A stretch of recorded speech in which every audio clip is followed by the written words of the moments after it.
Welcome to our channel. आज इथे मी एकदम साधी सोपी अशी रेसिपी दाखवणार आहे। तर त्यासाठी इथे बघा मी 1.5 वाटी तांदूळ घेतले, पाऊण वाटी एवढी तुरीची डाळ घेतली, तुम्ही मुगाची डाळ देखील वापरू शकता। त्यानंतर भरपूर सारा लसण, जिरे आणि मोहरी घेतलेली आहे, हिंग, हळद आणि मेथी दाणे घेतले आणि चवीपुरतं मीठ घेतलेलं आहे। तर हे सर्व साहित्य वापरून एकदम छान अशी साधी सिंपल मी पिवळी खिचडी तुम्हाला इथे बनवून दाखवणार आहे, जी की सगळ्यांच्या घरात लहानांपासून मोठ्यांपर्यंत सगळ्यांनाच आवडणारी अशी खिचडी आहे।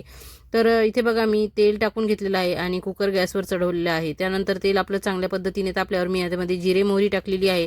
त्यानंतर इथे मेथीदाणे मी फोडणीमध्ये घालून घेतलेले आहेत। जिरे मोहरी मेथीदाणे छान फुलून आले की त्यामध्ये मी हिंग घालून घेतलेला आहे आणि भरपूर सारा इथे लसण मी फोडणीमध्ये टाकून घेणार आहे। तर हा लसण छान लालसर होईपर्यंत आपल्याला या फोडणीमध्ये परतू द्यायचा आहे, चांगला तळू द्यायचा आहे। अशाने ह्या खिचडीची चव एकदम छान लागते। तर अगदी लहान जे बाळ असतं, ज्यांनी आत्ताच नुकतं अन्नप्राशन करायला सुरू केलेलं असतं, अशा 7-8 महिन्याच्या बाळाला देखील अशी छान मऊ खिचडी खाऊ घातली जाते। तर तशीच इथे खिचडी मी आज बनवणार आहे। तर इथे बघा लसण आपला छान लाल झालेला आहे, त्यामध्ये मी हळद टाकून घेतलेली आहे।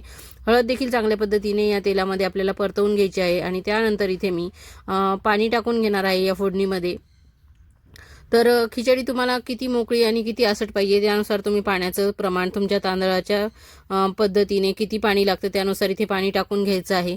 तर इथे बघा मी पाणी टाकल्यानंतर इथे चवीपुरतं मीठ टाकून घेतलेलं आहे आणि ह्या पाण्याला छान उकळी येईपर्यंत मी डाळ तांदूळ छान 2 पाण्याने धुवून घेतले होते, तर ते इथे मी टाकून घेणार आहे।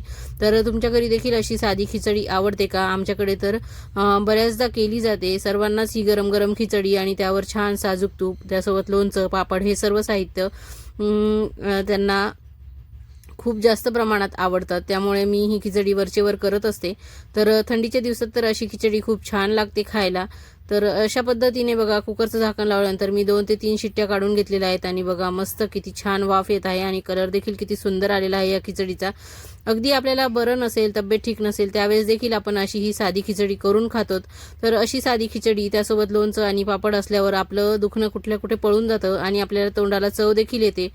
तर अशा पद्धतीने ही मी खिचडी इथे बघा सर्व करून घेतलेली आहे। नक्कीच तुम्हाला माझ्या पद्धतीने ही खिचडी करून बघायची असेल तर व्हिडिओ शेवटपर्यंत बघा, कुठेही स्किप करू नका आणि आवडल्यास चॅनलला सबस्क्राईब करा, व्हिडिओला एक लाईक नक्की करा आणि तुमच्या मित्रमैत्रिणींना शेअर देखील करा। अगदी कमी साहित्यात होते, बिलकुलही किचकट अशी काही रेसिपी नाही आहे, एकदम साधी सोपी आहे, बॅचलर लोकांना सुद्धा जमेल अशी ही खिचडी आहे।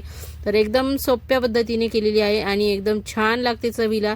तर इथे बघा मी खिचडी वाढून घेतलेली आहे, त्यावर साजूक तूप देखील टाकून घेतलेलं आहे आणि मस्त इथे उडदाचा पापड भाजून घेतलेला आहे। तर खिचडीचे हे सर्व मित्रच आहेत, तूप, पापड, लोणचं। तर अशा पद्धतीने हे सर्व असल्यावर या खिचडीची रंगत खूप वाढते आणि इथे तुम्ही जवळ बघा, मी कॅमेरा घेऊन दाखवते किती मस्त ही खिचडी दिसत आहे। तर यामध्ये तुरीच्या डाळीच्या ऐवजी तुम्ही मुगाची डाळ वापरू शकता किंवा तुरीची डाळ मुगाची डाळ असं दोन्ही मिक्स देखील करून वापरू शकतात, त्याने देखील याची चव वाढते। तर नक्कीच माझ्या पद्धतीने ही साधी सोपी रेसिपी करून बघा। थँक्यू, धन्यवाद।